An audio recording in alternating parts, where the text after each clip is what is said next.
Pelan tapi pasti, penduduk Pulau Aya merasakan harga-harga kebutuhan barang dan jasa mereka naik. Mereka tidak tahu apa penyebabnya. Kenapa harga-harga melambung tinggi dan mencekik masyarakat setempat? Kenapa inflasi terjadi? Kenapa masyarakat kita yang tadinya bergotong royong perlahan berubah menjadi orang-orang individualis yang mementingkan diri sendiri? Bisa jadi jawabannya ada di video ini. Halo, selamat datang di channel review buku. Di video kali ini, channel review buku akan menceritakan tentang sebuah kisah yang mengilustrasikan tentang sejarah pembuatan uang yang diceritakan dalam buku Satanic Finance, yaitu sebuah buku karya dari Ahmad Riawan Amin. Ilustrasi dari sejarah pembuatan uang kertas ini dimulai dari sebuah cerita tentang Sukus dan Tukus. Syahdan, di suatu samudra terdapat dua pulau yang bertetangga. Sebut saja pulau ini bernama Pulau Aya dan Pulau Baya. Di Pulau Aya, suku Sukus hidup sejahtera. Mereka dikaruniai daratan yang subur. Mereka hidup bercocok tanam dan menghasilkan aneka sayuran dan buah-buahan tropis. Di sana ikan dan sumber daya laut sangat melimpah. Pulau Aya juga terkenal dengan panoramanya yang indah. Gemericik air terjun bisa ditemui di banyak tempat. Sungai-sungai yang jernih juga menjadi daya tarik sendiri. Tidak heran jika tempat ini menjadi tujuan para pelancong. Masyarakat Sukus dikenal memiliki peradaban yang cukup maju.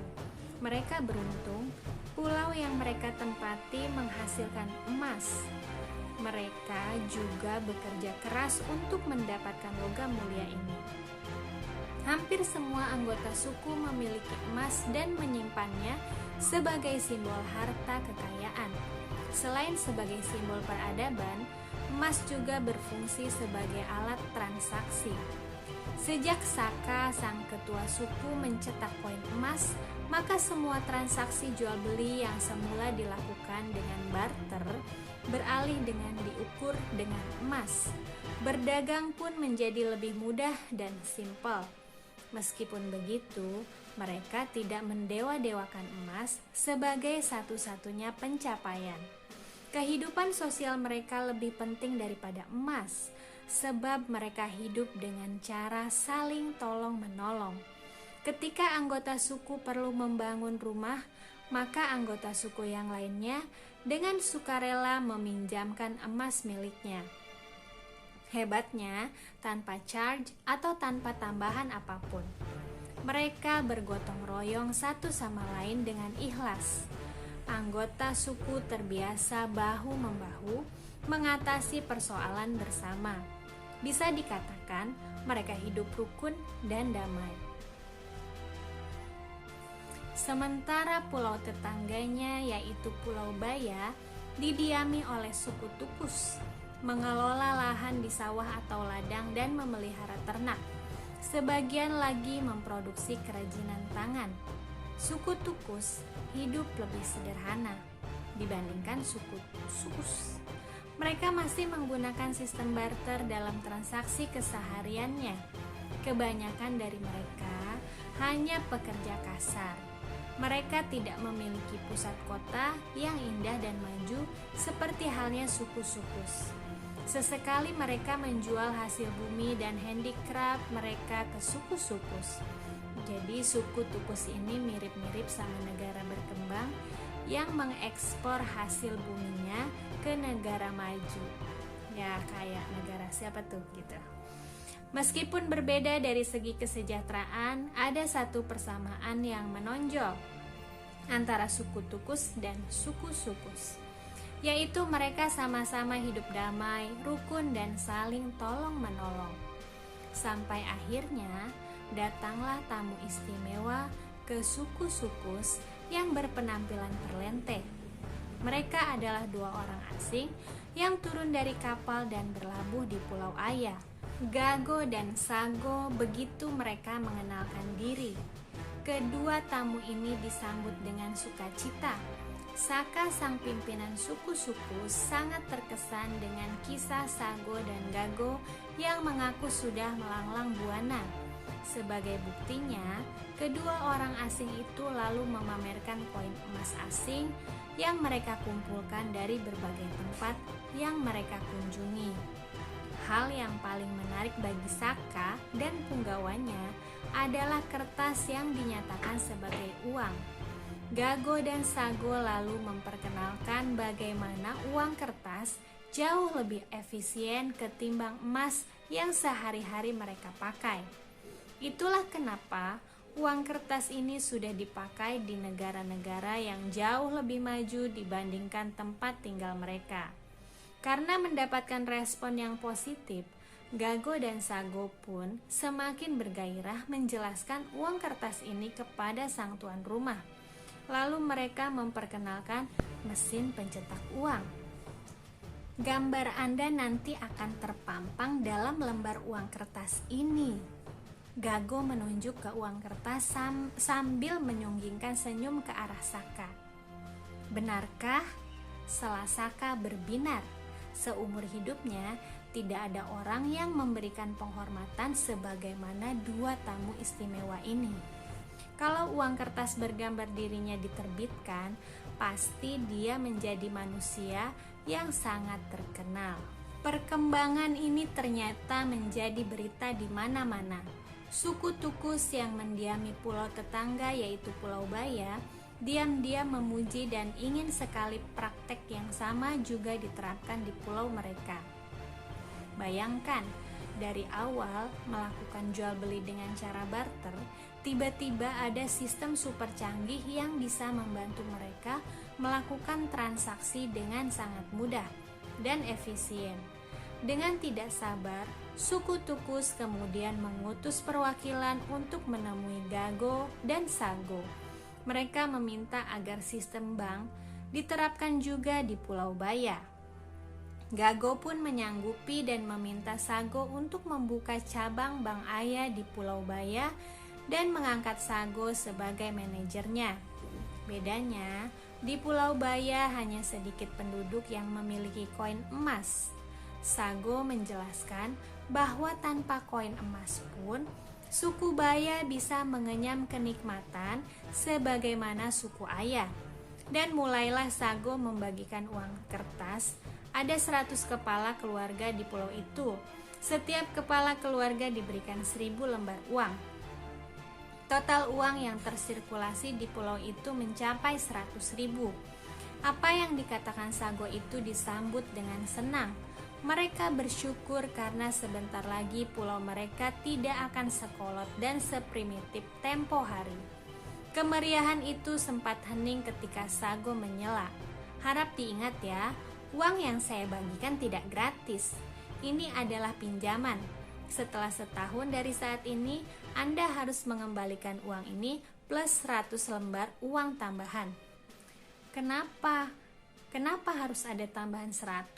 Kenapa tidak mengembalikan sejumlah yang kami pinjam? Seorang pemuka suku Tukus menyela. Betul, Anda memang hanya meminjam 1000.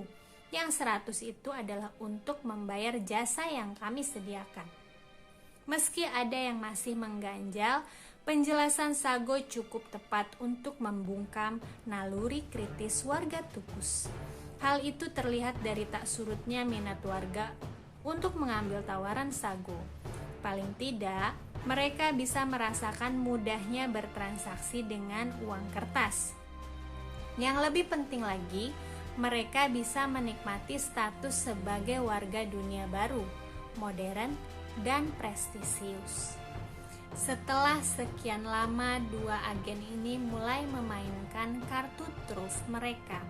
Dari pengamatan Gago di Pulau Aya, rata-rata hanya sekitar 10% uang kertas yang ditukarkan ke koin emas. 90% koin emas itu tetap berada di dalam kotak penyimpanan di Bank Aya. Gago pun mencetak uang kertas lebih banyak, tidak tanggung-tanggung, jumlahnya hingga 900.000. Dalam perhitungannya, jumlah ini ditambah jumlah uang kertas yang telah dibagikan sebelumnya, totalnya 1 juta. Berdasarkan pengamatan, Dan pengalaman Sago di Pulau Baya, biasanya ada saja yang mau menukarkan uang kertasnya dengan uang emas yang mereka simpan. Dan jumlahnya tidak banyak, hanya sekitar 10% saja kalau menurut pengamatan itu. Masih dalam jumlah aman karena bank menyimpan 100.000 koin emas, yang tidak lain adalah simpanan seluruh penduduk Pulau Sukus. Hebat kan ide penciptaan uang? Jadi uang itu dibuat dari ruang kosong hampa udara yang tidak memiliki nilai apa-apa. Gago dan Sago meminjamkan 900.000 uang kertas yang baru dicetak kepada warga Sukus yang memerlukan. Di Pulau Baya, Sago mengambil tambahan ekstra sebesar 10% dari pokok. Gago meningkatkan kutipan hingga 15%. Artinya kalau seseorang meminjam 1.000 lembar uang kertas, maka di akhir tahun ia harus mengembalikan 1.150 uang kertas. Hari pun berganti, tidak terasa setahun sudah lewat. Pelan tapi pasti penduduk Pulau Aya merasakan harga-harga kebutuhan barang dan jasa mereka naik. Mereka tidak tahu apa penyebabnya. Banyak di antara orang yang meminjam uang dari Gago mengalami gagal bayar. Padahal mereka bukan orang yang pemalas, tapi meskipun telah bekerja keras, mereka masih kesulitan melunasi utang berikut bunganya. Mereka memang tidak akan pernah bisa, bahkan ketika mereka menjadikan 24 jam untuk bekerja. Uang yang dipinjamkan secara total hanya sebesar 1 juta. Bila ditambah bunga 15% bertambah menjadi 1.135.000. Padahal jumlah uang yang beredar hanya 1 juta. Sistem yang dikenalkan oleh Sago dan Gago inilah yang pertama kali mengubah watak bisnis kekeluargaan menjadi bisnis yang individual yang kompetitif. Kehidupan sosial mereka yang harmonis, penuh toleransi dan tolong-menolong perlahan luntur. Masing-masing kepala, apalagi yang memiliki hutang, harus bekerja keras demi mengejar uang untuk melunasi kewajibannya. Prinsip saling membantu berubah menjadi time is money. Membantu orang boleh, tetapi harus ada kompensasinya, yaitu uang. Sisi kehidupan sosial yang akrab perlahan berubah individual. Hal yang sama pun dialami oleh suku Tukus. Awalnya mereka tidak menyadari, lambat laun mereka merasakan perubahan. Kebutuhan pokok yang dulunya cukup ditukar dengan barang kerajinan atau sebaliknya, kini mulai bermasalah. Gago dan Sago melancarkan 2 trik lanjutan untuk memenangkan keadaan. Para penunggak sebagiannya dipaksa membayar. Caranya dengan menyita harta benda mereka.